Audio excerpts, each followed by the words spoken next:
कहते हैं, लालच इंसान को अंधा बना देता है। जो कुछ हमारे पास है, अगर उसी में खुश रहना सीख जाएं, तो जिंदगी आसान हो जाती है। लेकिन जो दूसरों का हक छीनना चाहता है, वह अपने ही जाल में फंस जाता है। आज हम लेकर आए हैं एक गांव की कहानी, जिसका नाम है लालची नौकर। कहानी की शुरुआत। एक हरे भरे गांव में एक बुजुर्ग व्यक्ति रहता था। नाम था रामलाल बाबू। गांव के सबसे अमीर लोगों में उनका नाम था। उनका बड़ा खेत, सुंदर घर और दूर दूर तक उनकी इज्जत थी। रामलाल बाबू के घर काम करने के लिए एक नौकर था, मधु। मधु जवान, चालाक और थोड़ा लालची किस्म का लड़का था। वो काम तो अच्छा करता था, लेकिन हर वक्त उसकी नजर रहती थी, कहां से कुछ ज्यादा पैसा मिल जाए। रामलाल बाबू बहुत दयालु थे। वे मधु को बेटे की तरह मानते थे, कभी उसे डांटते नहीं थे और हर महीने समय पर उसकी तनख्वाह देते थे। लेकिन मधु को हमेशा लगता, इतनी मेहनत करता हूं, पर असली मजा तो मालिक के पास है। कितने पैसे हैं उनके पास, और मैं बस नौकर हूं। लालच की शुरुआत। एक दिन की बात है। सुबह सुबह रामलाल बाबू अपने आंगन में झूले पर बैठे अखबार पढ़ रहे थे। पास की मेज पर एक थाली में सिक्के और नोटों का बंडल रखा था, किसी सौदे के लिए तैयार किए गए पैसे। मधु आंगन की सफाई कर रहा था। उसकी नजर उन पैसों पर पड़ी और उसकी आंखों में चमक आ गई। वो सोचने लगा, इतने सारे पैसे, अगर इनमें से थोड़ा भी मेरे हाथ लग जाए तो महीनों का काम नहीं करना पड़ेगा। उसने इधर उधर देखा। मालिक अखबार में मग्न थे और मालिक की पत्नी गौरी देवी अंदर रसोई में। मधु धीरे से झुककर एक नोट उठाने ही वाला था कि पीछे से आवाज आई, अरे मधु, जरा चाय तो बना ला, बाबूजी के लिए। वो घबरा गया और तुरंत झाड़ू उठाकर सफाई करने लगा, जैसे कुछ हुआ ही ना हो। पहली कोशिश नाकाम। उस दिन मधु को चैन नहीं मिला। उसका मन बार बार उन्हीं पैसों की तरफ जा रहा था।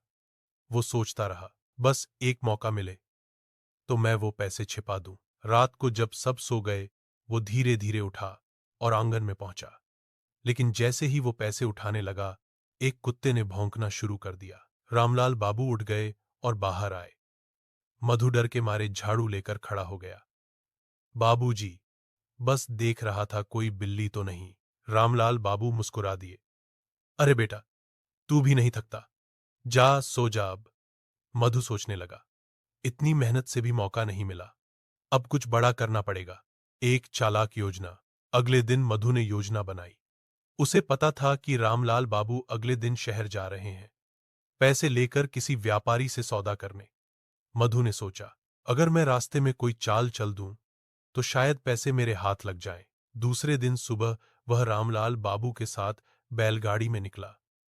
रास्ते में उसने कहा, बाबूजी, थोड़ी देर रुकिए, पानी पिला दूं बैलों को। रामलाल बाबू सहमत हुए और नीचे उतर गए। मधु ने मौका देखकर बोरे में रखे पैसे का आधा हिस्सा निकाल लिया और अपनी कमर में बांध लिया। फिर ऐसे दिखाया जैसे कुछ हुआ ही नहीं। लालच का परिणाम शुरू होता है। शाम को जब वे शहर पहुंचे, रामलाल बाबू ने पैसे गिने। अरे, ये क्या, आधे पैसे कहां गए? मधु ने तुरंत कहा, बाबूजी, रास्ते में जब हम नदी पार कर रहे थे, शायद बोरे की गांठ खुल गई होगी। रामलाल बाबू थोड़ा परेशान हुए, पर उन्होंने कुछ नहीं कहा। दो कर्म का पहिया घूमता है। अगले दिन जब वे गांव लौटे, मधु ने चोरी किए हुए पैसे घर में एक पुराने बर्तन में छिपा दिए, जो नीम के पेड़ के नीचे रखा था। पर उस रात गांव में तेज बारिश हुई। सारी मिट्टी बह गई और वो बर्तन पानी के साथ बहकर गांव के तालाब में चला गया। सुबह जब मधु पैसे देखने पहुंचा, वो जगह खाली थी। वो घबरा गया, चारों ओर देखने लगा, लेकिन कुछ नहीं मिला। दर सच सामने आता है उसी समय। एक छोटा बच्चा तालाब से मिट्टी निकाल रहा था। उसे वही बर्तन मिला जिसमें पैसे और कुछ सिक्के थे। बच्चा खुश होकर बर्तन लेकर रामलाल बाबू के पास पहुंचा। बाबूजी, देखो, तालाब में से ये मिला। रामलाल बाबू ने बर्तन खोला और तुरंत पहचान गए।